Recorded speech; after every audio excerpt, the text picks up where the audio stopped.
سيبك من اللي فات ده ونروح للمركز الخامس مع أقوى أفلام 2023 من وجهة نظري، أوبنهايمر. كفاية لما أقولك إنه من إخراج كريستوفر نولان اللي له مش أقل من 6 أفلام اتكلمت عنها في حلقات توب 7 زي انسبشن ودارك نايت رايسس وانترستيلا وبرستيج ودانكيرك ودارك نايت وفيلم المركز ده آخرهم. أعظم مخرج بالنسبة لي والله. لا، وكمان الفيلم سيرة ذاتية للعالم اللي بسببه في دول بتدوس ومش خايفة، العالم روبرت أوبنهايمر اللي صنع أول قنبلة نووية في التاريخ، صاحب المقولة المشهورة بعد ما صنع أول قنبلة: الآن أصبحت أنا هو الموت مدمر العوالم.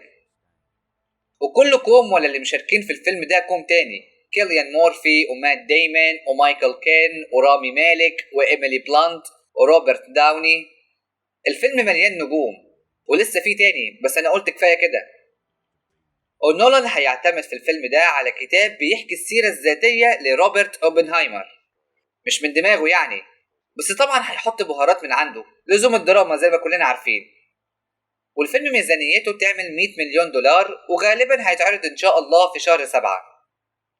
يا ولاد لسه قدامنا كتير قوي، لا ولسه هنستنى لغاية ما ينزل بلوراي حوار. بس دي بقى الأفلام اللي تستاهل، وافتكروا كلامي بإني هتكلم عليه تاني السنة اللي جاية في حلقة أقوى الأفلام اللي اتعرضت في 2023 وهتشوفوا ساعتها.